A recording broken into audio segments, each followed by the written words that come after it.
Hi ನಮಸ್ಕಾರ ಎಲ್ಲರಿಗೂ. ನಾನು ಇವತ್ತಿನ ದಿನ ಹೆಲ್ತ್ ಟಿಪ್ಸ್ ಬಗ್ಗೆ ತಿಳಿಸ್ಕೊಡ್ತಾ ಇದ್ದೀನಿ.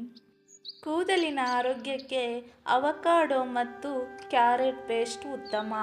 ದೇಹದಲ್ಲಿ ಎಲ್ಲವೂ ಸರಿಯಾಗಿದ್ದು ಕೂದಲು ಜೀವ ಕಳೆದುಕೊಂಡಿದ್ದರೆ ಆಗ ಅದು ನಿಮ್ಮ ಸೌಂದರ್ಯದ ಮೇಲೆ ಪರಿಣಾಮ ಬೀರುವುದು ಖಚಿತ. ನೀವು ಮನೆಮದ್ದನ್ನು ಬಳಸಿದರೆ ಖಂಡಿತವಾಗಿಯೂ ರೇಷ್ಮೆಯಂತಹ ಕೂದಲನ್ನು ಪಡೆಯುವುದರಲ್ಲಿ ಅನುಮಾನವೇ ಇಲ್ಲ. ಕೂದಲಿನ ಸರಿಯಾದ ಆರೋಗ್ಯಕ್ಕೆ ಮಾಡದಿರುವುದು ಕೂದಲು ತನ್ನ ಕಾಂತಿಯನ್ನು ಕಳೆದುಕೊಳ್ಳಲು ಪ್ರಮುಖ ಕಾರಣ ಆಗಿರುತ್ತೆ.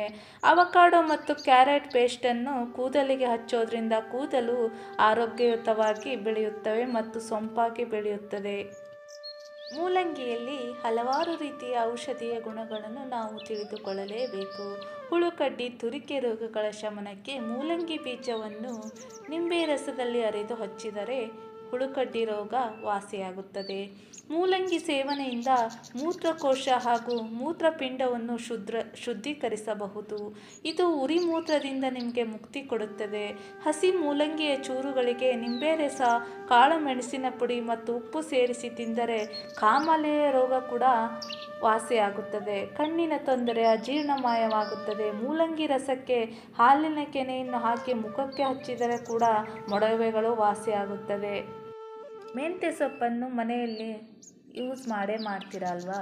ಮೆಂತ್ಯ ಸೊಪ್ಪನ್ನು ನಿಮಗೆ ಎಷ್ಟು ಬೇಕೋ ಅಷ್ಟು ಪಲ್ಯಕ್ಕೆ ತಗೊಳ್ಳಿ. ಉಳಿದ ಸೊಪ್ಪನ್ನು ಗ್ರೈಂಡ್ ಮಾಡಿದ ನಂತರ ಆ ಸೊಪ್ಪನ್ನು ಮುಖಕ್ಕೆ ಹಚ್ಚಿಕೊಳ್ಳ್ರಿ.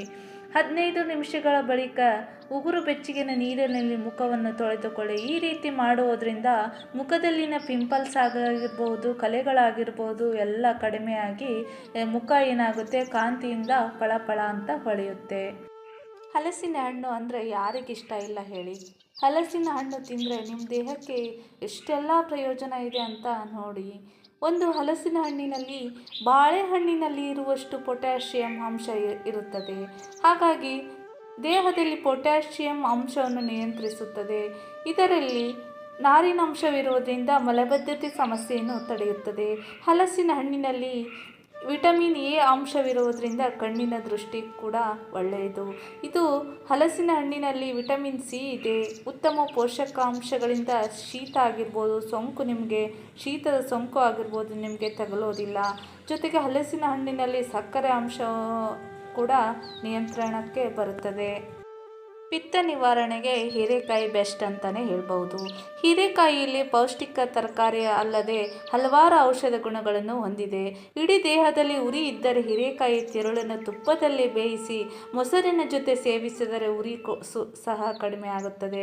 ದೇಹವನ್ನು ತಂಪಾಗಿಡಲು ಈ ತರಕಾರಿ ಒಂದು ಬೆಸ್ಟ್ ಅಂತಲೇ ಹೇಳ್ಬೋದು. ಪಿತ್ತದಿಂದ ಬರುವ ಜ್ವರಕ್ಕೆ ಹೀರೆಕಾಯಿ ಎಲೆಯ ಕಷಾಯವನ್ನು ಮಾಡಿ ಅದಕ್ಕೆ ಸಕ್ಕರೆ ಬೆರೆಸಿ ಕುಡಿಯೋದ್ರಿಂದ ಜ್ವರ ಕೂಡ ಕಡಿಮೆ ಆಗುತ್ತೆ.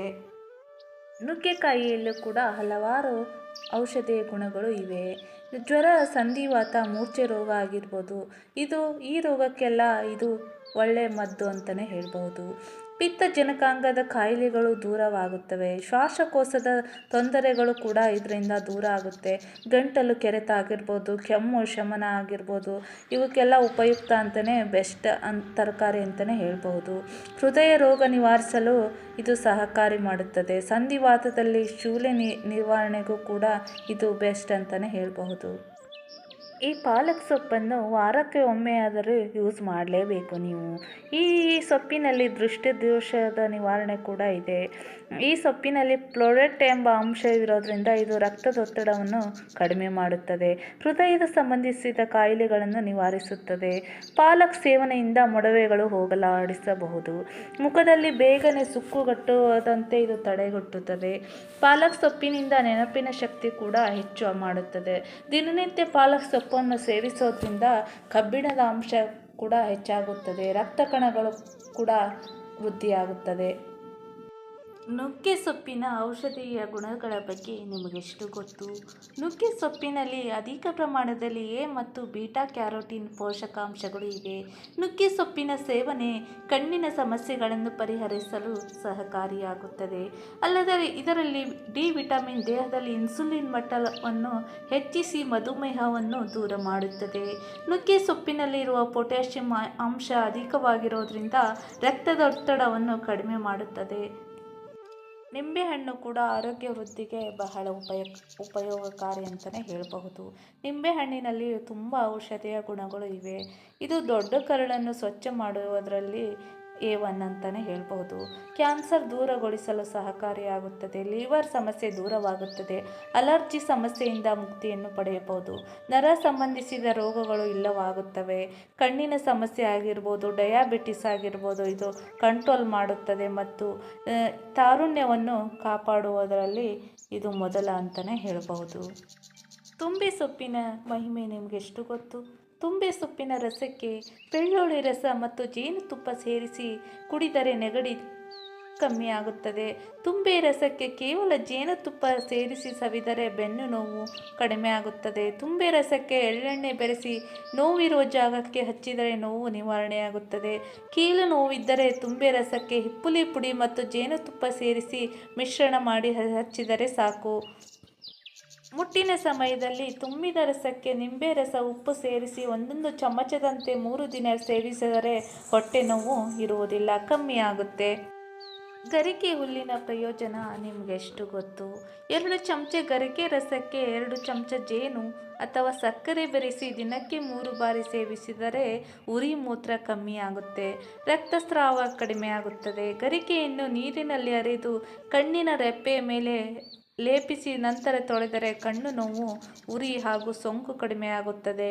ಗರಿಕೆ ರಸವನ್ನು ತಲೆಗೆ ಹಚ್ಚಿದರೆ ಕೂದಲು ಉದುರುವುದು ಕಡಿಮೆಯಾಗುತ್ತದೆ. ಮೂಗಿನ ರಕ್ತಸ್ರಾವ ತಡೆಗಟ್ಟಲು ನಿಯಮಿತ ಪ್ರಮಾಣದಲ್ಲಿ ಗರಿಕೆ ರಸವನ್ನು ಮೂಗಿಗೆ ಹಾಕಿದರೆ ಕಮ್ಮಿಯಾಗುತ್ತದೆ. ನೋಡಿದ್ರಲ್ಲ ಫ್ರೆಂಡ್ಸ್, ಈ ವಿಡಿಯೋ ನಿಮಗೆ ಇಷ್ಟ ಆದರೆ ಲೈಕ್ ಕೊಟ್ಟು ಸಬ್ಸ್ಕ್ರೈಬ್ ಮಾಡೋದನ್ನು ಮಾತ್ರ ಮರಿಬೇಡಿ. Thank you for watching.